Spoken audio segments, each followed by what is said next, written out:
Story, Mixed Signals. The toys were buzzing with excitement. Bonnie was going to the park with Woody the cowboy, Jessie the cowgirl, and Dolly. The other toy pals were looking forward to a day of play in Bonnie's room. Only Jessie was worried. "Keep an eye on Buzz," she whispered to her friends. "He's been acting funny. I think he may have a loose wire." "No problemo," Ham the piggy bank said. Moments later, Bonnie ran in and grabbed her backpack. "This is going to be so much fun," she cried. "Buzz, you're in charge now. Keep things under control, okay?" As soon as the coast was clear, the peas in a pod began bouncing on their shelf. "Let's play," they shouted. "Wait," called Buzz, standing up. "This looks dangerous." "What did you say, Buzz?" Slinky Dog asked. Then suddenly he slipped and plunged over the edge of his shelf. Squeak, squeak, plunk, plunk. An avalanche of aliens and peas tumbled down on top of Buzz.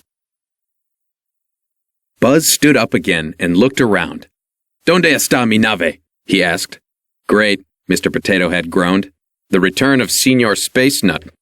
"Yep, he's definitely switched into Spanish mode," Ham agreed. "Rex, see if you can find any loose wires in Buzz's back panel," Ham said to the toy dinosaur. But just as Rex reached for Buzz, the Space Ranger ran off. "Catch him!" Ham shouted to the other toys. Buzz grabbed a curtain from the dollhouse and held it up like a bullfighter's cape. "Buzz, hold on," Slinky Dog said calmly. "You're not yourself." "I better grab that curtain before he hits somebody in the noggin," Ham said as he ran up to tackle his friend. But Buzz stepped aside, snapping the red cloth, and Ham began to slide. "Olé!" Trixie cried. Crash! Ham slid into the bookshelf. A single book teetered and finally fell on top of Buzz. The room went silent. Was he broken?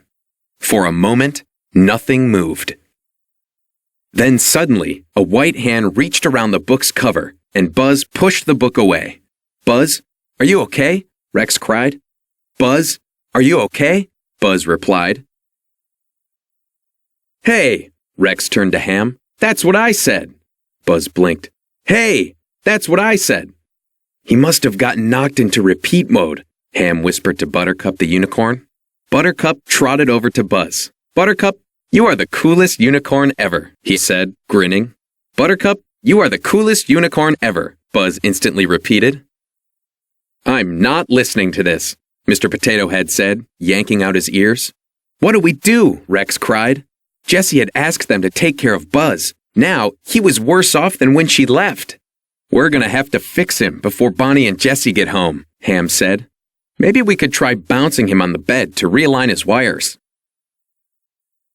The toys hauled Buzz onto the bed. "Jump!" Ham said. Rex jumped as high as he could and then landed. Boing!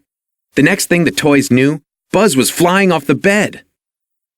The toys climbed down to find Buzz motionless on the floor. They tickled him. They yelled at him. But it was no use. He wouldn't move. Suddenly, they heard a car pull into the driveway. "They're home!" Mr. Pricklepants yelled. "Hurry! We've got to fix Buzz," Ham said. Rex undid his back panel and stared at the wires. "Which one?" he asked. Blue, then red," said Ham.